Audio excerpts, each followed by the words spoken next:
جب روح لٹائی گئی تو زندگی تو آ گئی، کیونکہ زندگی عبارت ہے روح اور جسم کی اتصال سے۔ جب روح جسم میں آ گئی تو زندہ تو ہو گئے۔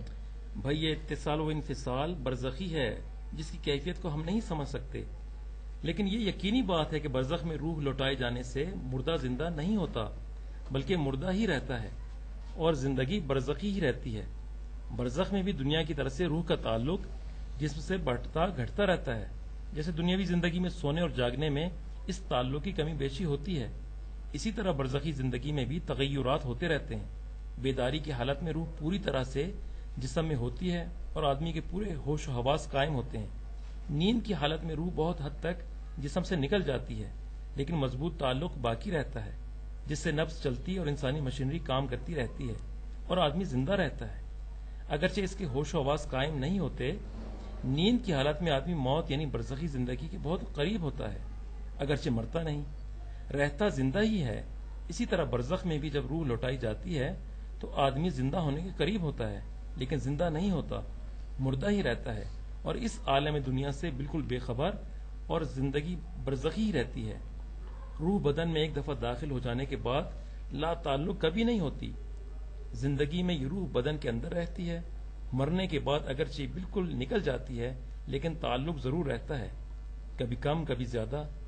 برزخ میں روح کو لوٹایا جانا بھی اسی تعلق کی زیادتی کی ہی ایک صورت ہے، لیکن اس سے دنیاوی زندگی نہیں آتی کہ عالم دنیا کا شعور ہو۔ برزخی زندگی کے واردات کے ادراک و شعور میں ہی اضافہ ہوتا ہے۔ روح علین میں رہے یا سجین میں، بدن سے اس کا تعلق منقطع نہیں ہوتا۔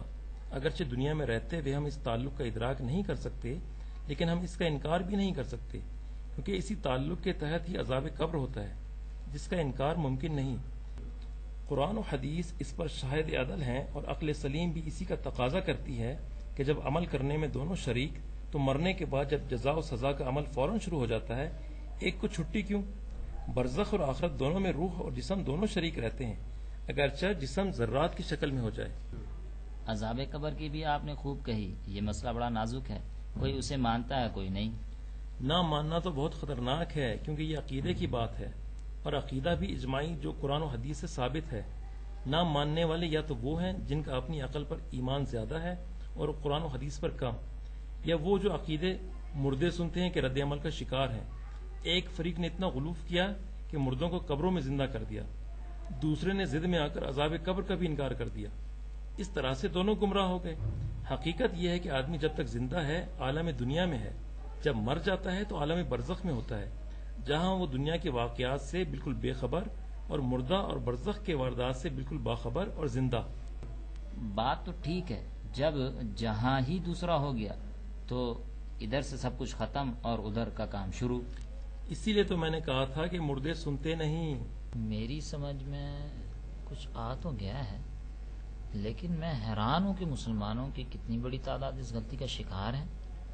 دین کے معاملے میں اکثریت اور اقلیت کو نہیں دیکھا کرتے، حق کو دیکھا کرتے ہیں۔ اسی لیے قرآن مجید نے ہوشیار اور خبردار کیا ہے، وَإِن تُطِعْ أَكْثَرَ مَنْ فِي الْأَرْضِ يُضِلُّكَ عَنْ سَبِيلِ اللَّهِ، اگر تو اکثریت کی پیچھے جائے گا تو وہ رائے حق پر کبھی نہیں رہنے دیں گے۔ اکثریت دنیا کی ایسی ہے جو نہ سوچتے ہیں نہ سمجھتے ہیں، لکیر کے فقیر ہیں۔ یہ بات بالکل ٹھیک ہے، دنیا میں جہالت زیادہ، علم کم، بے انصافی زیادہ، انصاف کم، جھوٹے زیادہ، سچے کم، بے ایمان زیادہ، ایماندار کم، بدی زیادہ، نیکی کم، غرض ہر بری چیز زیادہ اور اچھی کم۔ مجھے سب سے زیادہ جس بات نے متاثر کیا وہ ہے آپ کا طرز گفتگو۔ آپ لوگ ہر بات دلیل سے کرتے ہیں اور خوب سمجھاتے بھی ہیں۔ بھئی بات ہونی دلیل سے چاہیے، اور دلیل اگر قرآن و سنت کی ہو تو وہ تو سونے پہ سہاگا والی بات ہے۔ اللہ پاک کا شکر ادا کریں کہ اللہ پاک نے آپ کے ذہن میں موجود وسوسے مخمصے نکال دیے اور آپ کو صحیح عقیدے کے تحت زندگی گزارنے کی توفیق دی۔ آپ کی یہ بات بھی بڑی معقول ہے کہ مزاروں اور خانقاہوں پر آج جو کچھ ہو رہا ہے وہ سب اسی عقیدے کے تحت ہو رہا ہے۔ بزرگ مرتے نہیں، پردہ کر لیتے ہیں اور اپنی قبروں میں زندہ اور سب کچھ سنتے ہیں۔ یہ حقیقت ہے، اگر یہ عقیدہ نہ ہو تو مزاروں پر یہ ہجوم کبھی نہ ہو، اور نہ یہ خرابیاں ہوں جو آج وہاں ہو رہی ہیں، حتیٰ کہ سوائے نیکی کے سب کچھ وہاں ہوتا ہے۔ یہ بالکل ٹھیک ہے۔ اچھا، میں اب اجازت چاہتا ہوں، میں نے آپ کا بہت وقت لیا، اللہ آپ کو جزائے خیر دے۔ السلام علیکم ورحمۃ اللہ. وعلیکم السلام ورحمۃ اللہ وبرکاتہ.